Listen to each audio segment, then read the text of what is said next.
Senhor esteja convosco, Ele está no meio de nós. Proclamação do Evangelho de Jesus Cristo segundo Marcos. Glória a vós, Senhor. Naquele tempo, chegaram a mãe de Jesus e seus irmãos. Eles ficaram do lado de fora e mandaram chamá-lo. Havia uma multidão sentada ao redor dele. Então lhe disseram: tua mãe e teus irmãos estão lá fora à tua procura. Ele respondeu: quem é minha mãe? Quem são os meus irmãos? E olhando para os que estavam sentados ao seu redor, disse: aqui estão minha mãe e meus irmãos. Quem faz a vontade de Deus, esse é meu irmão, minha irmã e minha mãe. Palavra da salvação. Glória a vós, Senhor. Queridos irmãos e irmãs, hoje estamos celebrando a memória festiva de São Tomás de Aquino, celebrado hoje como presbítero e doutor da Igreja, uma das figuras mais proeminentes da teologia cristã da filosofia ocidental. Nascido em 1225, em Roccasecca, Itália, ele ingressou na Ordem dos Dominicanos, dedicando sua vida ao estudo e à pregação do Evangelho. Tomás é amplamente conhecido por sua obra monumental, a Suma Teológica, onde sistematiza e esclarece a doutrina cristã, integrando filosofia aristotélica com a teologia cristã. Sua abordagem racional e profunda à fé o tornou uma referência não apenas na teologia, mas também nas ciências humanas e sociais, influenciando pensadores de diversas áreas ao longo dos séculos.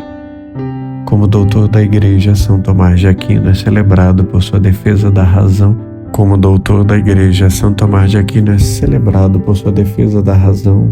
Aliada com a fé, propondo que a verdade pode ser alcançada tanto pela razão quanto pela revelação. Sua obra continua a ser um pilar no ensino católico, especialmente nos seminários e nas universidades, onde suas ideias são estudadas e debatidas.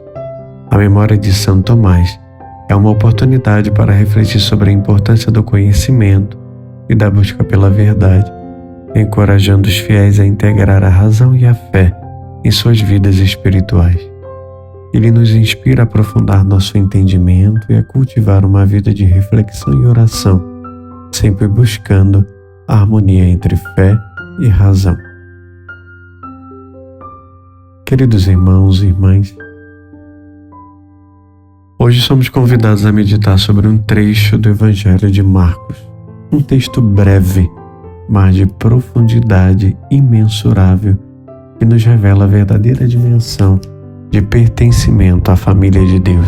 Nesta passagem, Jesus redefine o conceito de família e, mais ainda, o conceito de discipulado, quando chamando-nos a refletir sobre a nossa própria caminhada de espiritualidade.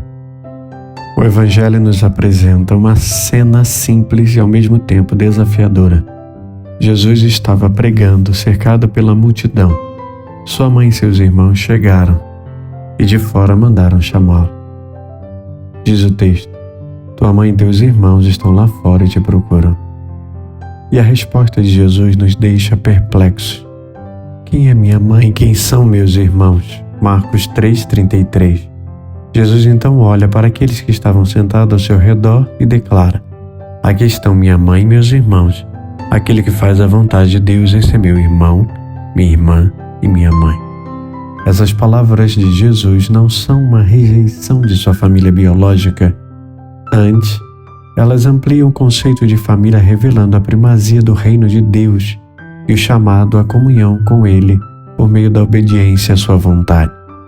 A espiritualidade cristã, portanto, não se baseia apenas nos laços sanguíneos, mas sobretudo nos laços espirituais, criados pela escuta e o cumprimento da vontade divina.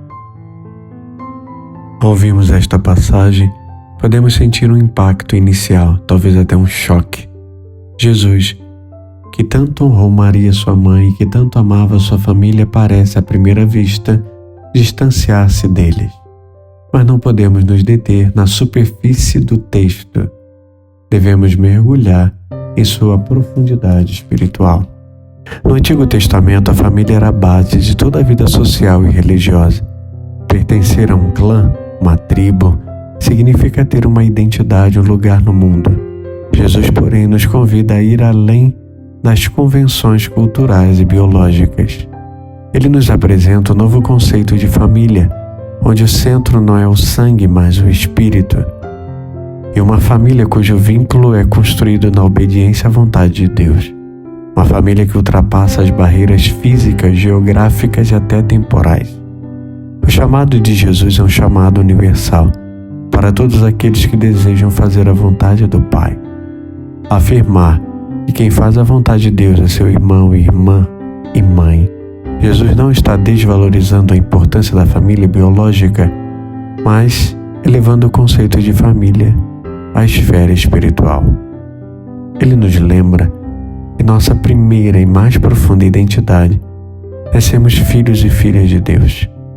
E essa filiação se concretiza, se aprofunda e se manifesta na obediência ao seu plano amoroso. A espiritualidade cristã não se limita à devoção particular ou à prática de rituais. Ela se revela na vivência do Evangelho, no cumprimento da vontade de Deus. Somos chamados como Jesus a dizer todos os dias: eis que venho, ó Deus, a fazer a tua vontade. Hebreus 10:7.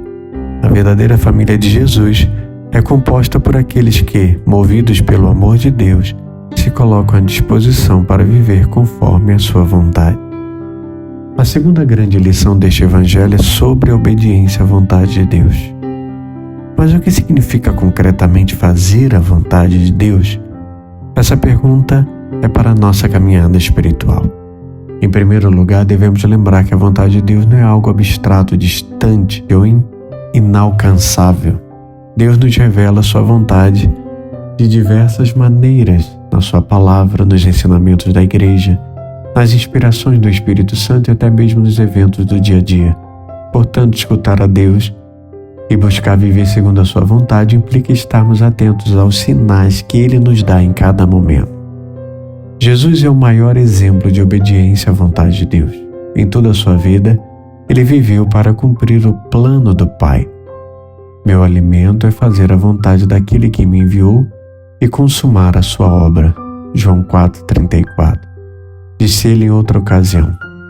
No momento mais difícil de sua vida, no Jardim das Oliveiras, ele rezou: Pai, afasta-te de mim este cálice, contudo não seja como eu quero, mas como tu queres. Mateus 26:39. Jesus nos mostra que a obediência à vontade de Deus nem sempre será fácil, mas será sempre o caminho do amor e da salvação. Para vivermos essa espiritualidade de obediência, precisamos cultivar uma relação íntima com Deus. Somente quem ama a Deus será capaz de confiar nele e submeter-se à sua vontade, mesmo quando não compreende plenamente seus desígnios. A oração, a meditação da palavra e a vida sacramental são os meios pelos quais podemos alimentar essa confiança e fortalecer nossa disposição de seguir o caminho de Deus, o caminho que Deus nos propõe. Uma terceira reflexão que podemos tirar desta passagem é o papel da comunidade cristã. Quando Jesus olha ao seu redor e diz: aqui estão minha mãe e meus irmãos, ele está olhando para a comunidade de seus discípulos, aqueles que o seguiam, ouviam sua palavra e a colocavam em prática. A igreja é a nova família de Deus, onde todos são chamados a viver como irmãos e irmãs, unidos não por laços de sangue, mas pelo Espírito. O cristão, em sua caminhada de espiritualidade, não pode seguir sozinho. A vida de fé é uma jornada que deve ser feita em comunidade. Assim como uma família se apoia, se corrige e se ama, a comunidade cristã é o espaço onde podemos viver e experimentar concretamente o amor de Deus. É nela que encontramos irmãos e irmãs na fé, que nos ajudam a discernir a vontade de Deus e a caminhar com mais firmeza. Por isso, participar ativamente da igreja é essencial para a nossa espiritualidade. Não basta apenas frequentar as celebrações. É necessário envolver-se, partilhar a vida, servir uns aos outros e caminhar juntos em direção ao reino. Diz o Evangelho de Mateus 18:20.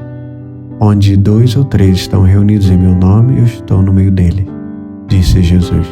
Essa é a promessa que nos dá força e nos impulsiona a viver em comunhão. Amados, a espiritualidade, como nos ensina o Evangelho de hoje, não é algo que se vive apenas em momentos de oração ou dentro das paredes da igreja. Fazer a vontade de Deus é um compromisso que se desdobra em todos os aspectos da nossa vida. Somos chamados a sermos irmãos e irmãs de Jesus em todas as nossas ações diárias, no trabalho, na família, nas relações sociais. Isso significa que precisamos cultivar uma espiritualidade encarnada, ou seja, uma fé que se concretiza em gestos de amor, justiça e misericórdia. São Tiago nos lembra: a fé, se não tiver obras, está completamente morta. Tiago 2,17.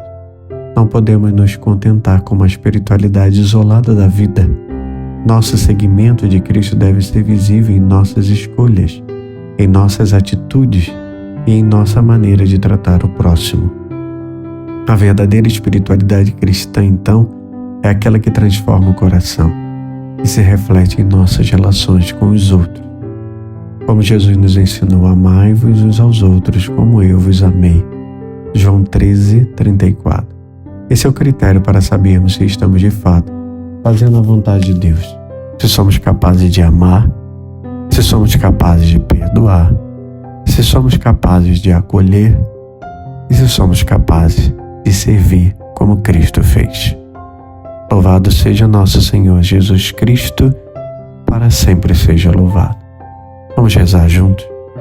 Amado Senhor Jesus, Tu que nos mostrastes o caminho da obediência e do amor, ajuda-nos a viver segundo a Tua vontade, para que possamos ser verdadeiros irmãos e irmãs unidos a Ti e a toda a Tua família espiritual. Dá-nos a graça de escutar a Tua voz todos os dias, nos pequenos e grandes momentos da vida, e de responder com generosidade ao Teu chamado. Em nossa caminhada de fé, sejamos sempre guiados pelo Teu Espírito, e que em comunidade possamos crescer no amor e na fraternidade. Abençoa nossas famílias biológicas e espirituais e fortalece-nos para que sejamos testemunhas vivas do Teu Evangelho, servindo com alegria e humildade. Assim seja. Em nome do Pai, do Filho e do Espírito Santo. Amém. Levanta-se Deus, por intercessão da bem-aventurada Virgem Maria, de São Miguel Arcanjo e toda a milícia celeste. Sejam dispersos seus inimigos e fujam de sua face todos que o odeiam. A cruz sagrada seja a minha luz, não seja o dragão meu guia. Retira-te, Satanás, nunca me aconselhe as coisas vãs. É mal que tu me ofereces, bebe tu mesmo do teu veneno. A cruz sagrada seja a minha luz, não seja o dragão meu guia. Retira-te, Satanás, nunca me aconselhe as coisas vãs. É mal que tu me ofereces, bebe tu mesmo do teu veneno. A cruz sagrada seja a minha luz, não seja o dragão meu guia. Retira-te, Satanás, nunca me aconselhe as coisas vãs. É mal que tu me ofereces, bebe tu mesmo do teu veneno. Amém. O Senhor esteja convosco, Ele está no meio de nós. Abençoe-vos o Deus Todo-Poderoso, Pai, Filho e Espírito Santo. Amém.